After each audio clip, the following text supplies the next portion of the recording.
Greetings. Got two questions for you. First question, when was the last time you ever met somebody that had survived an atomic bomb test? Second question, when was the last time you ever met somebody who had survived 32 atomic bomb tests? Watch as I interview Navy veteran Paul Herren about his experiences in the Marshall Islands and the Bikini Atoll as a young man. Paul, welcome. Thank you so much for agreeing to be interviewed. I've heard a lot about you, and I know you've had, let's just put it, an interesting time during your tour with the Navy. So let's start at the beginning. And how did you come to join the Navy?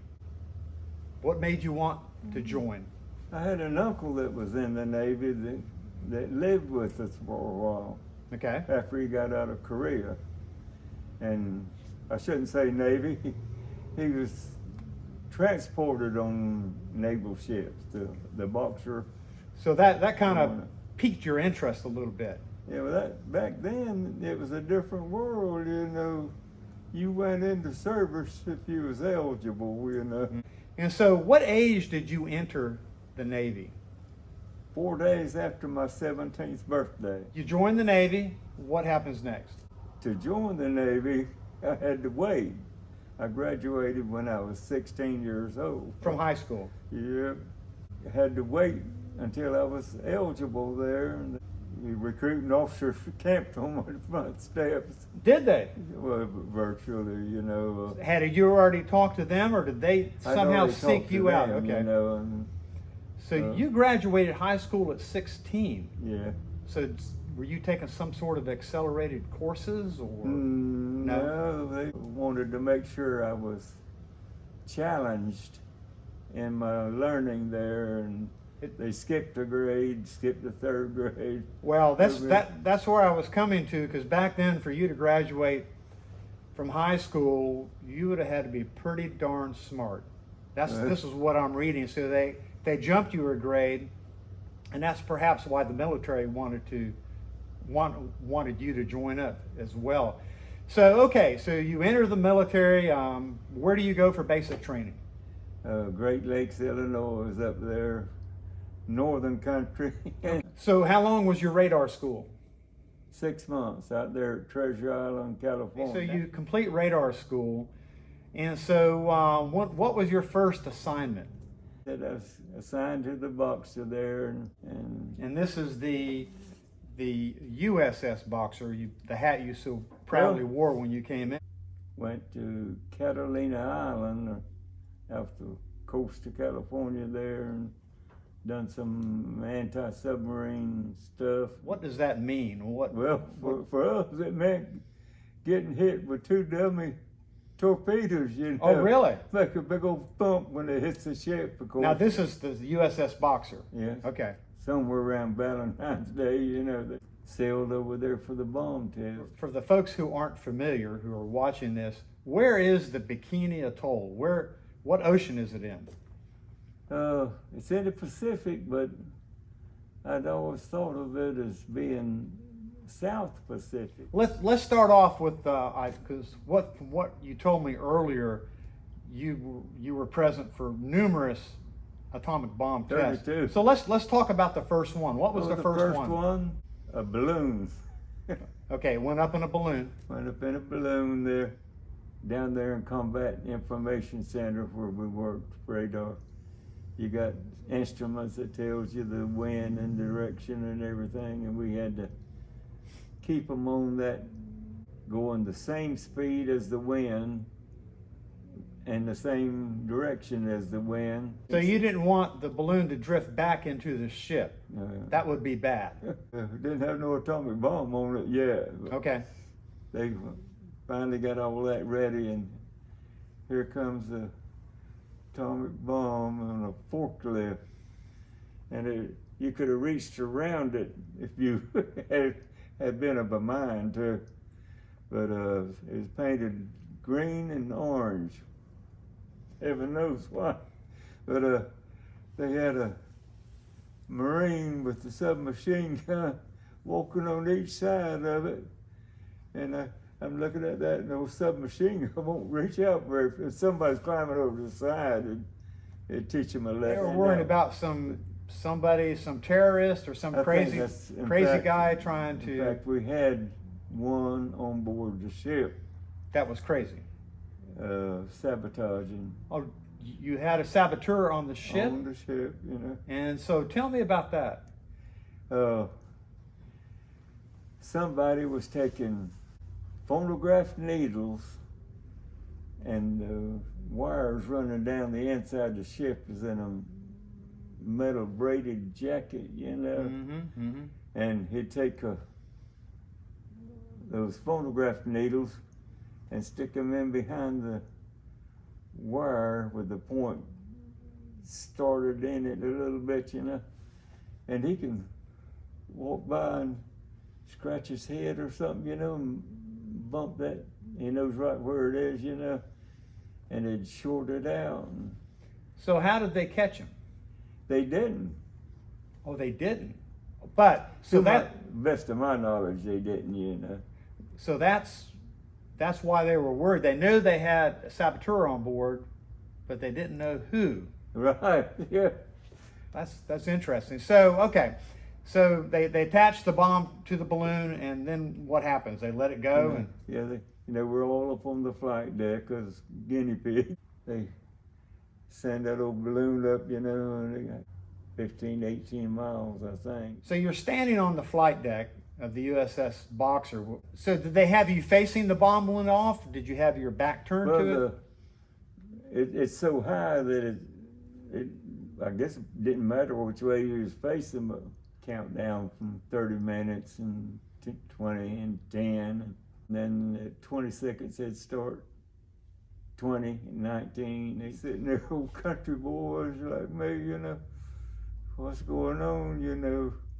That's not very long after a bunch of Japanese people turned into gas, you know, when they set those bombs off. Yeah, you're talking about at the end of World War II for Hiroshima and Nagasaki. Yeah.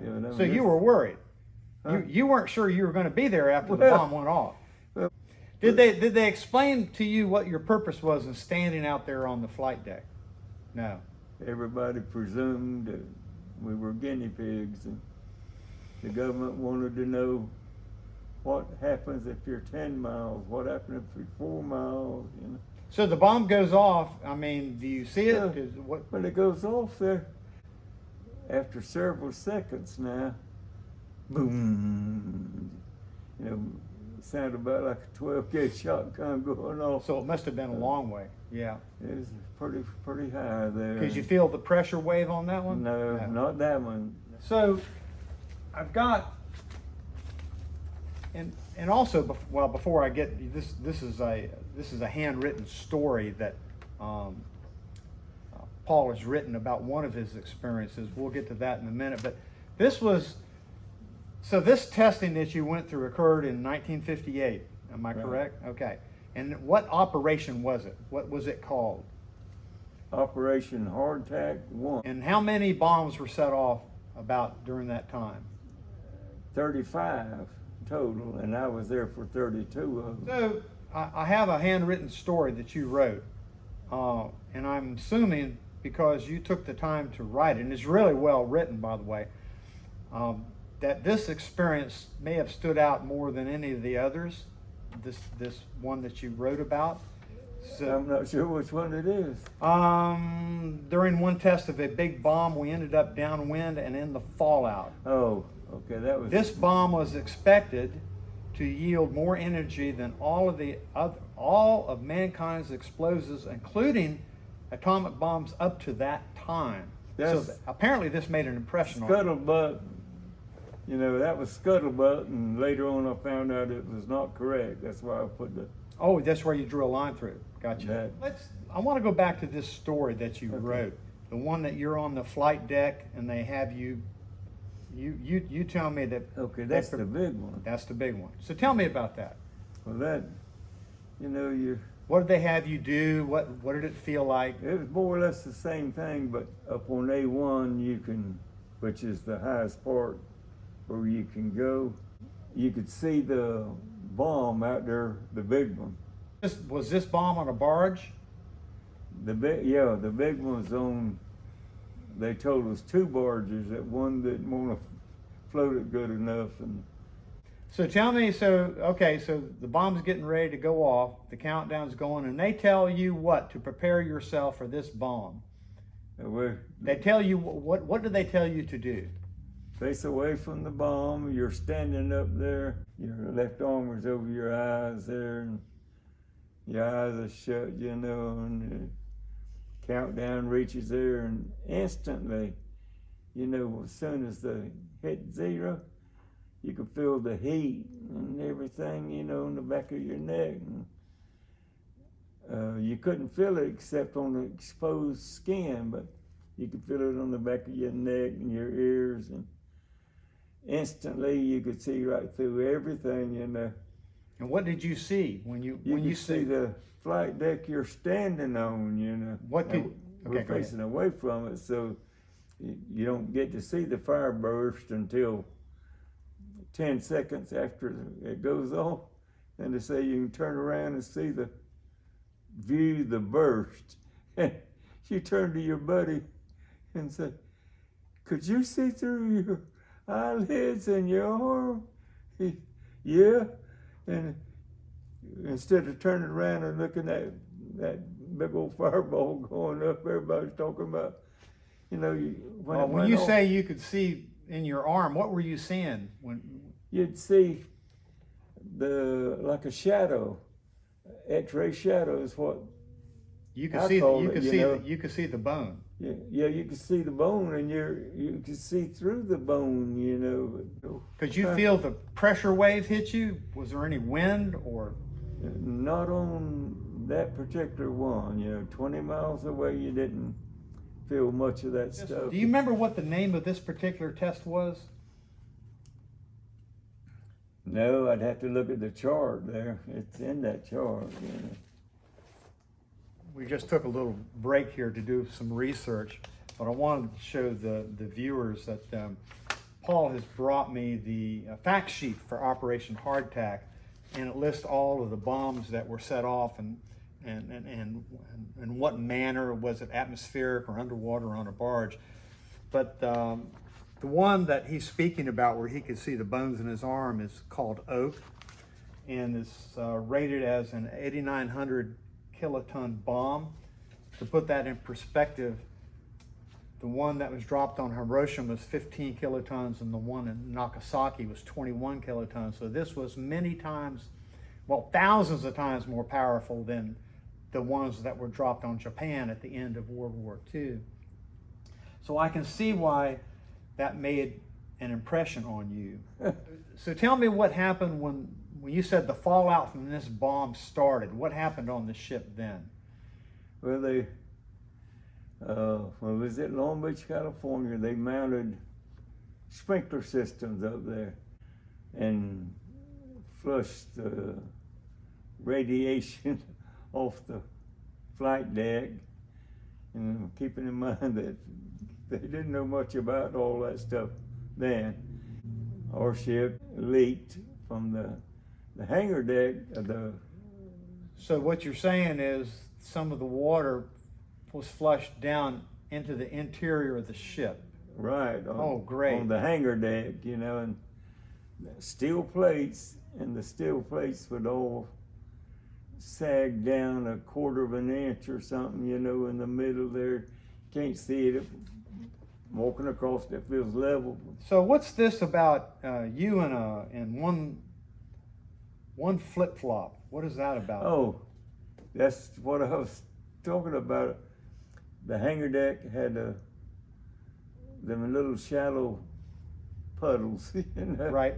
And of course the water is crystal clear, you know, and I didn't see no danger in it, but I walked through. In flip-flops? One flip-flop on that. But why was it, so you were wearing a flip-flop on one foot and you were barefoot? No, the other one was, had a shoe on that foot, you know.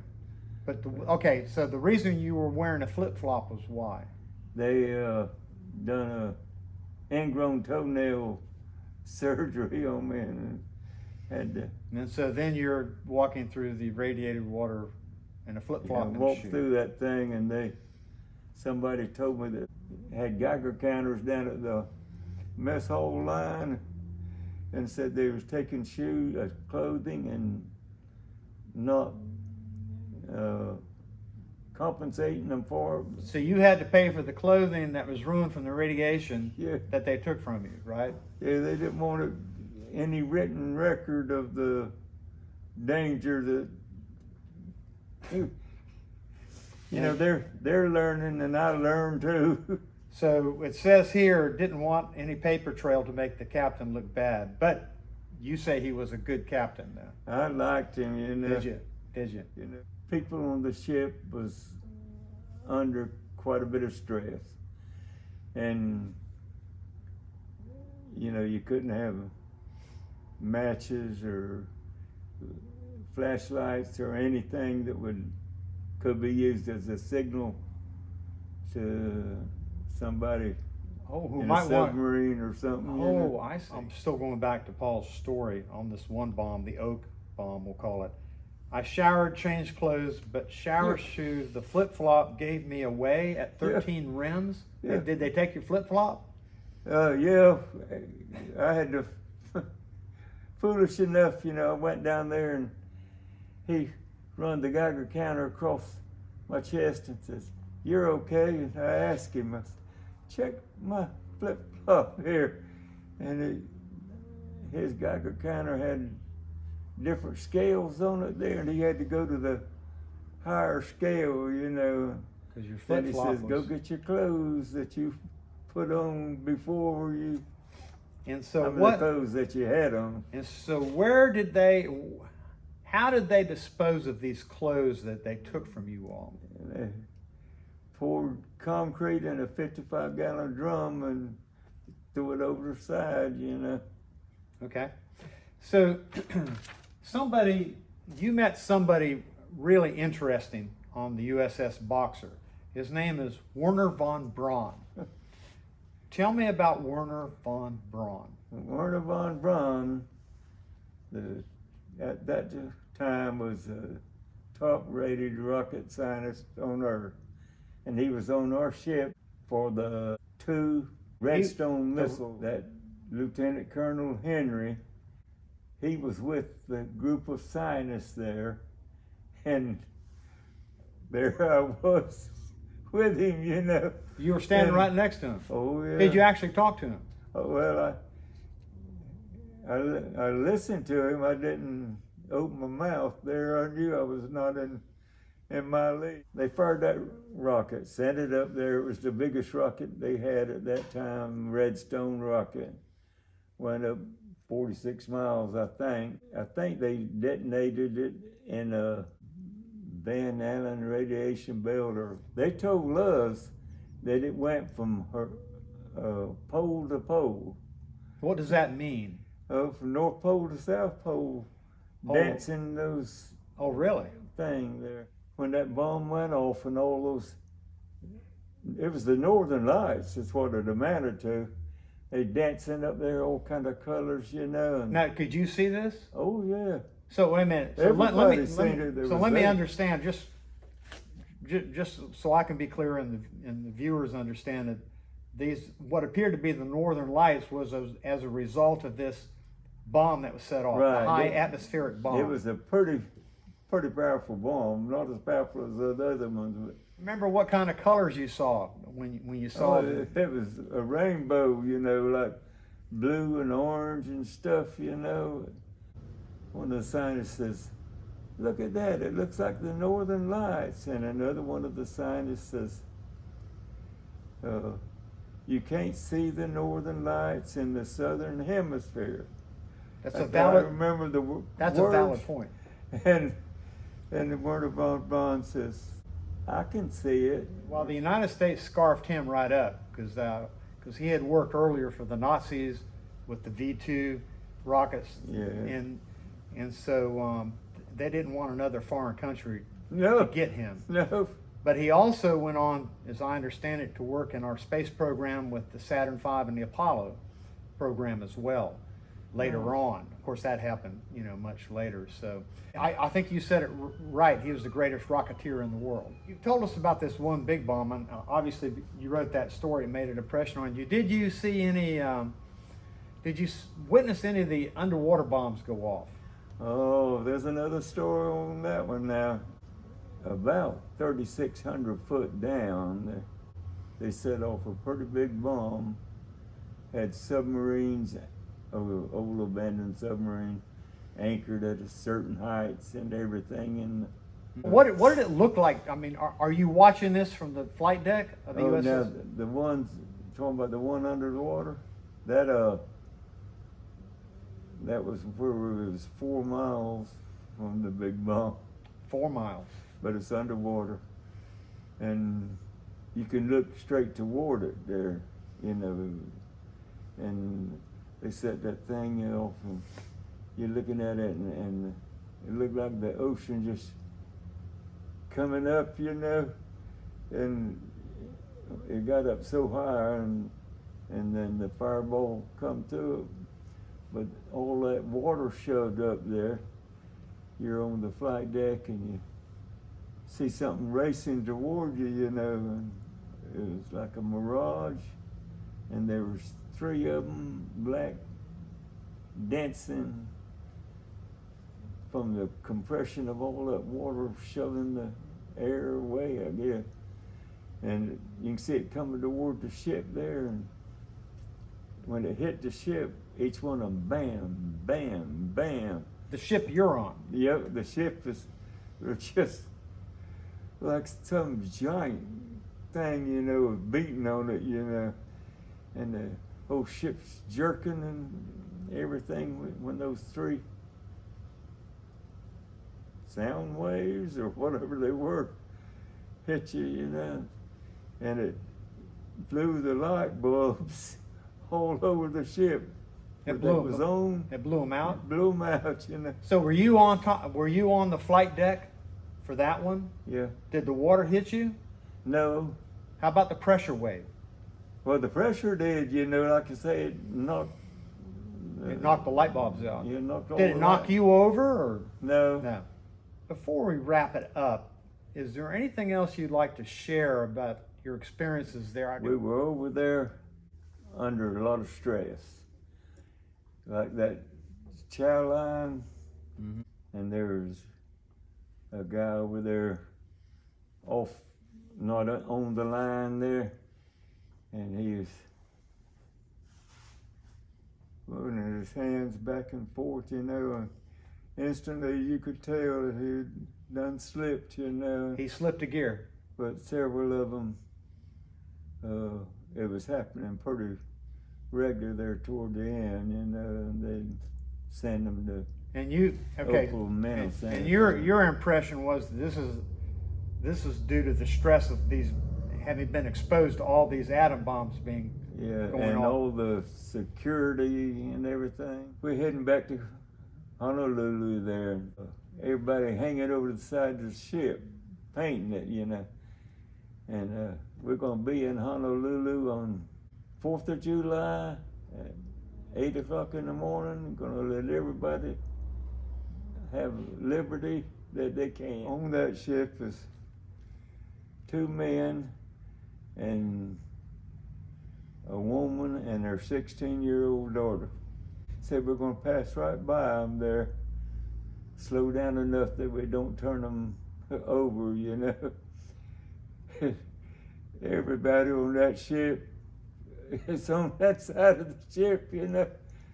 Hadn't seen anything feminine for a long time, and 18, 19, 20, 21 years old, most of the men. So you're saying the ship was listing a little bit on that side, is that what you were saying? That might be a literary license to get a little humor, you know. Somebody said that girl couldn't wear a hat for 2 years, you know, had such a big hit. She done a little dance for us, you know, everybody. Did she really? She was up on her boat? Yeah, had on a bikini bathing suit. Oh man, And I'll bet the sailors went nuts. Man, everybody screaming and stuff, you know, and have made her dance. her and her mama was both dancing, you know, out there, and everybody screaming. Anybody foolish enough to put a binoculars around her neck, because somebody's going to grab those binoculars and strangle them. But we're heading for Hawaii there. Yeah. And at midnight that night, I walked into combat. I had the midnight, 8 o'clock, name watch. As soon as I walked into Combat Information Center, they come over the loudspeaker, Mayday, Mayday. This is United States Air Force plane. Have lost oil pressure on number 3 engine. I'm going to try to feather it. The chief there, as soon as they said Mayday, he said, Herren, get on that radar. And I jumped on the radar there, and here it comes around the beam, you know. And I said, I got a blip. And they done woke the captain up, you know, it was right at midnight. And you got to get 2 blips minimum to get the height and the speed, the direction he's going in there. The captain said, is that the Mayday plane? And said, don't know, he just got one blip. And said it come back around again and nothing, you know. And the captain said, who was on the radar? Young Herren. And he said, ask him, what does he think that one blip was? You know, said, if we turned that ship around, they'd all threaten to kill home, you know, tell you. Oh, because you weren't going to get your liberty. Yeah. I think it was the plane, and I believe it's gone down or gone past the curvature of the earth. He said, and you think that's the plane? I said, that's my opinion, but I can't swear to it with one blip, you know. Silence for a little while on the loudspeaker there, and then he says, General Quarters, over the loudspeaker, says, this is the captain speaking. We have a Mayday, and we believe we know where they've crashed. Said, I don't have any choice. We got to perform search and rescue. They radioed Hickam Air Force Base in Honolulu, told them the story there, and they scrambled 2 planes, 2 jets, and went to that potential area there, and before daylight, they found the wreckage of the plane. It busted clear in half, and there were survivors on the tail section. The other part went on down. The people on that wreckage there, the sharks would jump up and catch them, and The sharks got them? Oh my gosh. it's been a long time, but it still upsets me. Those people in the plane that dropped self-inflating lifeboats and all that stuff there. I'm sorry there. Oh, that's okay. So there were no survivors? Oh, there was 3. Okay. There were 9 people on the plane. We found 3 live, healthy people and 1 body that was floating there. Don't know why it weren't eaten, but the sharks Had bit it? ripped his shoulder off, and it was hanging by those. So to sum it up, you did a really good thing by calling it correctly. Well, because you did save 3 lives. yeah, saved 3 of them there, and that was in that article I meant to bring. Okay. We couldn't land no jets or anything. They had the sprinklers up there with helicopters go out, Okay. pick them up, I got you. bring them back. And when they hit the flight deck, lowered them down, they kissed the flight deck. everybody watching, you know. Well, it must have been an emotional time. So, but you did a really good job, Yeah. did the best that you could, and Oh, actually yeah. you called it right on the one blip. Paul, let's okay, so you finished you did 4 years with the Navy. And, I finished with the active stuff. And then okay, so the question now, I think for the viewers, after having heard your story, which is quite good, how did this radiation affect you? All these exposures you had to all these bombs and wading through water that was contaminated, well, you know, radioactive contaminants. How did it affect you? in that 2017 article here in Palatka, I said that I suffered no sign of ill effects at that time. you know. Unbelievable. But go ahead. But they started coming, you know. I had melanoma and stuff on my back of my, you know, our backs was to each one of those bombs there had different kinds of skin cancers there.